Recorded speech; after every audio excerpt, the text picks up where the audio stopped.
Welcome to another day of Ether Raids. We are taking on a Gateau. Well, this is actually a fairly tough defense here, so we're going to go with Timerra again because I don't have any other options for this one in particular. I could probably try to player phase it with Camilla, but I feel like it would be really difficult.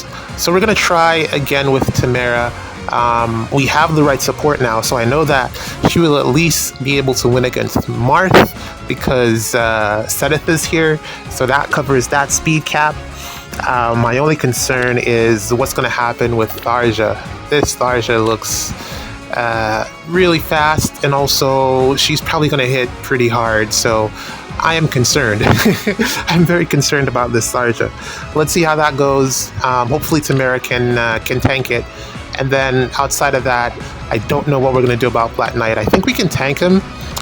Even though he has the Erica ring, I think we can tank him with Timerra as well. But it really depends on how much damage Tharja does. So we're gonna have to see how this goes. Yeah, we're gonna have to see how this goes, and then take it from there. It's a really, really well thought. Another one. To be honest, another well thought out defense that counters the majority of things that you would really throw against it. And I particularly love the combination of Ather and Black Knight. I think the two of them are a fantastic pairing, even though he's off season. When he's on season, I think both of them are fantastic pairing. Ather, you just can't go around getting the Divine Nectar. It's still very, very good. It's the reason why the dancers have been essentially replaced on Ether Ray's defense. As per Joel's video, the dancers are like not even on the list anymore because they're just not anywhere near as good as what the Divine Nectar has to offer. Primarily because the dancers are very erratic. You can work it out where they do something specific, but a lot of the times it's very inconsistent, and it usually doesn't work out the way that you want it to. The Divine Nectar is way more consistent and is more likely to give you a offensive push forward as opposed to the dancer, who is really easy to stop a lot of the times, or even just get baited out. So yeah, dancers, Divine Nectar over dancers any day. I don't disagree with that ranking system at all. Let's see how this goes. Should be interesting. Okay, this is bad, but we are winning the speed check, so hopefully we have enough damage reduction there. Oh, she's popping her. Oh, okay, no, we're dead. We're dead. She did the thing. 10 more than we had. Oh, Ather's dead too. Okay, so yeah, like I said, bad. Very bad. I think the only thing that we could have done for this defense is to have a red Omni tank, and I don't have one for this season. That is better than a Lear level. Fallen Lear would have to be the level. This has gone pretty much how I expected it to be honest. Tharja, oh, Micaiah is getting some action as well. Huh. I didn't expect her to warp that far. It looks like we probably would have still lost regardless because the Micaiah came down and she would have just picked someone off. So, yeah, Micaiah versus Micaiah.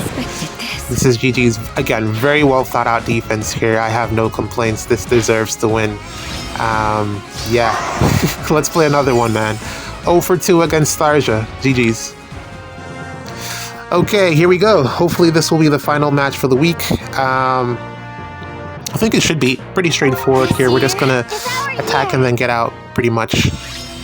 There shouldn't be any consequences for any bad decisions that I could potentially make here. I think the lanes are pretty much lined up for Camilla to go in. And then also I have a spot where I'm going to put Baby Golvig as well. So we're pretty much done with this one already. And then what we're going to do is, I don't think we need the pots. Yeah, it should be good. We don't need the pots. Everything should be fine. And all that's left is to talk about the legendary mythic banner that came out last night. I actually completely forgot about it, to be honest. but it turned out to be the best legendary mythic banner for the year so far. Probably up there for this year since January. Athos was okay, but aside from that, yeah, definitely this is the best one. Do I count the legendaries? Yeah, this is the best one. Because what it means is that from the units that were released or going to be released, we're definitely looking like defense is back. Oh man, I got 50 orbs. I'm gonna see what I can do because I would love to. It's gonna be light season next. Ooh, I need Boulder. Yeah, I'm gonna need Boulder because it means that the safe defense is pretty much dead, which has been the bane of my defensive existence for the past couple of months. It's the worst introduction that they've put in since I want to say Pathfinder. Nah, Pathfinder wasn't that bad. It's just the worst. It's worse than Pathfinder. I'd put it up there with the Bolt Tower in terms of just how bad it is. It's even worse than the Bolt Tower. I hate it so much. And these units essentially just make it so that the fence just doesn't matter anymore if someone is attacking. Once there's an attack that's been initiated against your defense, they destroy the fence and your team gets to function, which is interesting for the longevity of these units because at some point I'm going to imagine that the fence won't be brought anymore, which means that you can probably swap out their B skills or whatever skills that, well, one is a B and one is a C, so you can probably swap those skills out in the future for something that is going to be more beneficial to their performance, and then eventually that will also get refined and remixed into something better. I can't imagine, aside from just more stats, what you would do with that, because looking at what they've done with Duma's catapult, that wasn't the greatest. So more stats definitely will happen there, and they're both genuinely good units. I'd say Boulder more so than Hodor, but being a ranged flyer is a good thing. It's definitely not bad, and there's a lot of potential there in terms of team combinations and team builds that you can do with that. But looking at light season, I don't know who she replaces because I've been using Laretha and Loki for the longest time now. So how do I fit her in? That's going to be tough.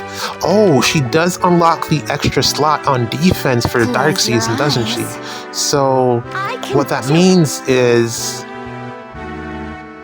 well, I don't know what that means. I don't know what that means just yet, but man, how do I fit her in? Because the defense that I have for Dark Season is pretty much locked to a specific combination of units. I need Laretha, I need Loki, I need a far save and a near save, and then, well, at least a near save because I've been using Laretha to fill one of those roles.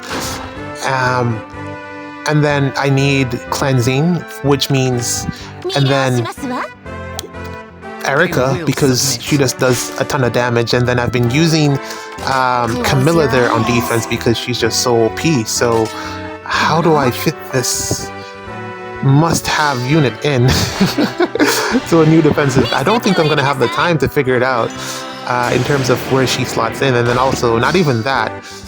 It's already going to be on reset, so I think, and I don't have orbs, so I might not be able to get her in for this light season if I'm being completely honest with myself. That's unfortunate, but yeah, she is definitely good. I'm very high on these units, both of them, and what they bring to... I think I can fit Hodor in on Anima more easily. There's space there. I can figure out that for Anima, but for Dark Defense, I don't know how Baldur will fit in. It's going to take some thinking, but they're both very good. I've been waiting for a long time to get them in, and I'm glad that they're here. I wonder if this... no, she has to be on, so you can't even put her in the hole to get the thing. I think she has to be on the map for it to work, but that's a thing for me to figure out later, man. GG's. See you on the next one.